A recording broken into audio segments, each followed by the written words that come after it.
ఒంటె సింహం. పూర్వము మలయ పర్వత ప్రాంతంలో ఉన్న అడవిలో దర్పసారం అనే సింహం ఉండేది. అది అడవికి రాజు.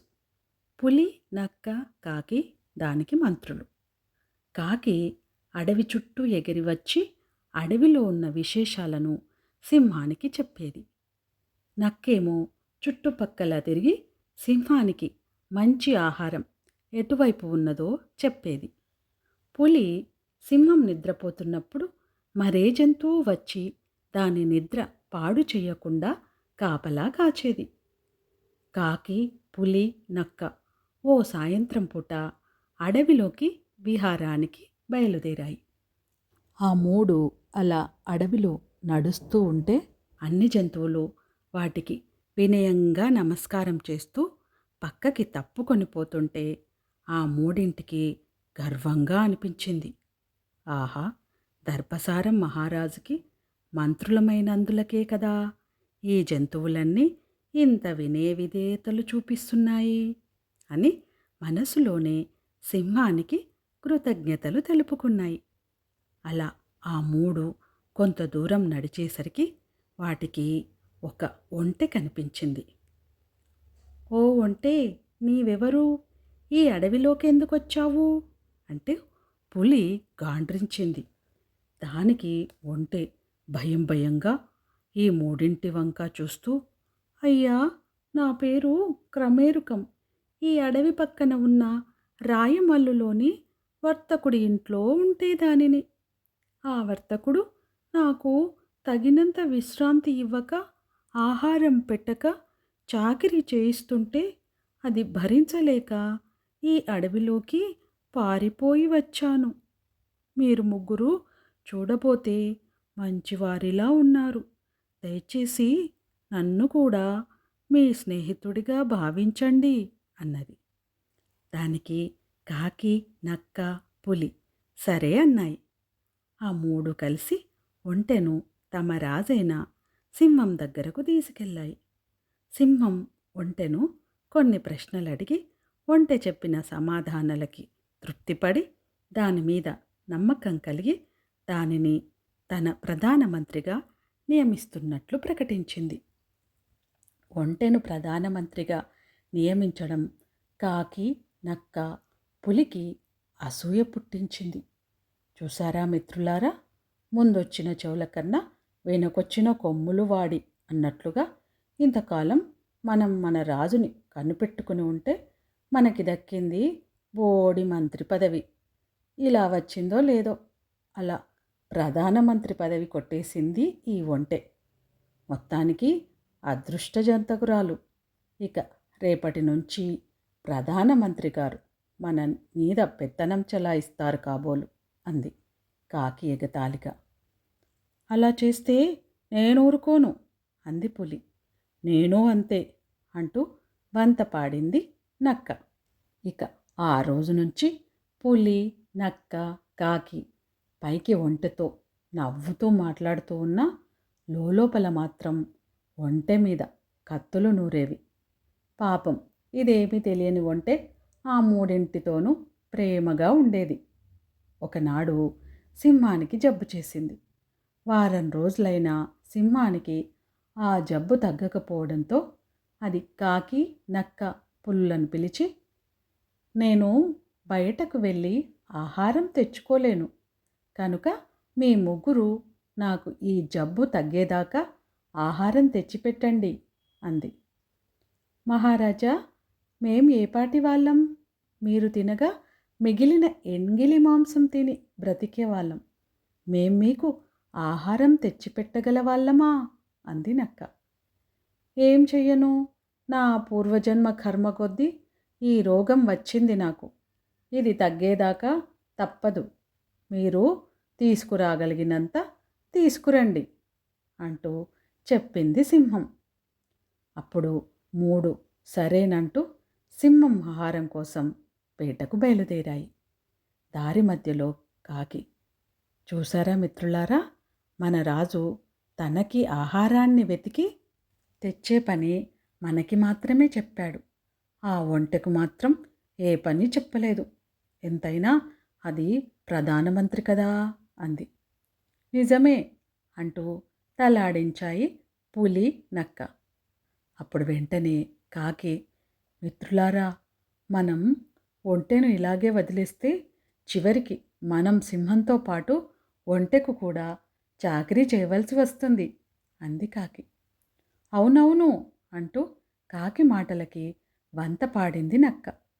పులికి కూడా కాకి మాటలు నిజమే అనిపించాయి. మనం ఈ కష్టం తప్పించుకునే మార్గం ఏదన్నా ఆలోచించు అంటూ ఉపాయం చెప్పే భారం కాకి మీద వేశాయి అవి. కాకి సమయం వచ్చినప్పుడు ఉపాయం చెబుతాను అంది. వారం రోజులు గడిచిపోయాయి. సింహానికి రోగం తగ్గలేదు. రోజులాగానే ఆ రోజు కూడా సింహానికి ఆహారం తెచ్చేందుకు కాకి, పులి, నక్క అడవిలోకి బయలుదేరాయి. ఒంటె మాత్రం సింహం దగ్గరే ఉండి దానికి సేవలు చేస్తోంది. అడవిలోకి కొంత దూరం వెళ్ళాక కాకి, మిత్రులారా, ఒంటె బాధ తప్పించుకునే ఉపాయం నా చిట్టి బుర్రకు తట్టింది. ఈరోజు మనం సింహానికి ఆహారం తీసుకెళ్ళొద్దు. అప్పుడు సింహం వేటకు వెళ్ళలేక ఆకలి బాధను తట్టుకోలేక బాధపడుతూ ఉంటుంది. మనలో ఎవరినైనా తిని ఆకలి తీర్చుకోమందాం. అప్పుడు సింహం ఖచ్చితంగా మన ముగ్గురిలో ఎవరినీ తినదు. అప్పుడు ఒంటె కూడా తనని తినమంటుంది. అప్పుడు చూద్దాం ఏం జరుగుతుందో అంటూ కాకి గుంభనంగా నవ్వింది. పులి, నక్కకి కాకి వేసిన పాచిక ఏమిటో అర్థమయ్యి అవి కూడా నవ్వాయి.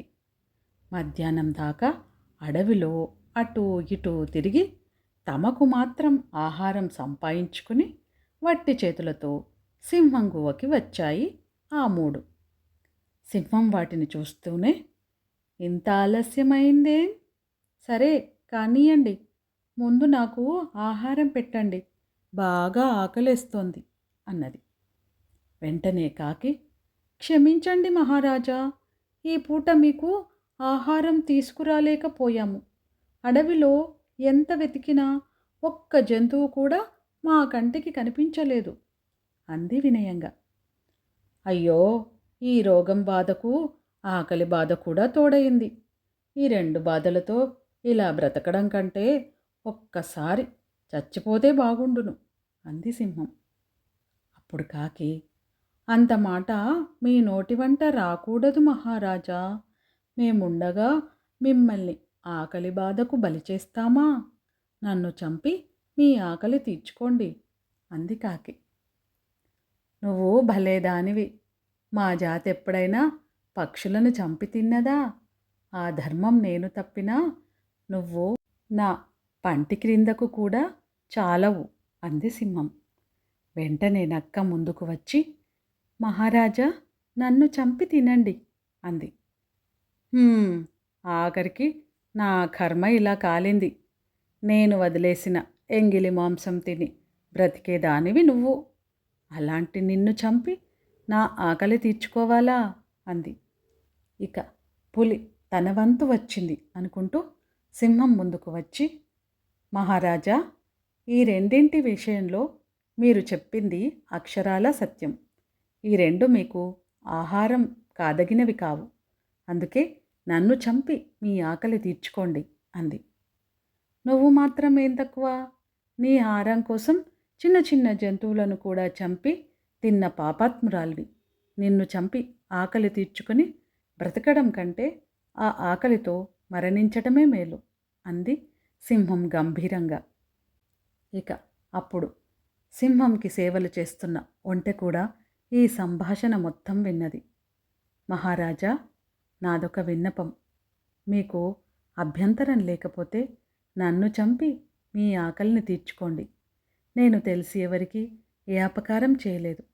నాకిన్నాళ్ళు మీలాంటి ఉత్తమ రాజును సేవ చేసుకునే భాగ్యం దొరికింది.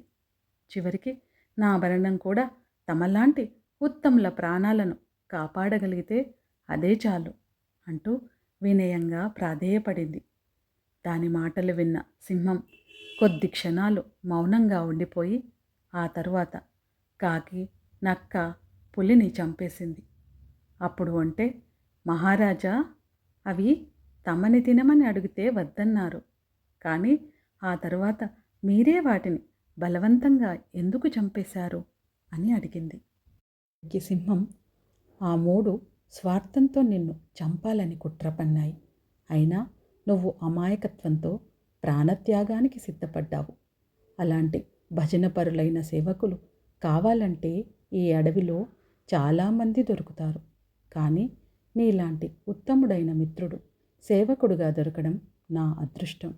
అందుకే ఈ స్వార్థపరుల వల్ల నీ ప్రాణాలకు ఎప్పుడూ ముప్పు కలగకుండా చంపేశాను అంటూ సమాధానం ఇచ్చింది. చూశారుగా, స్వార్థంతో ఇతరులకు హాని తలపెట్టాలనుకుంటే చివరికి వాళ్ళే ఆ హానికి బలవుతారన్నది ఈ కథలో నీతి.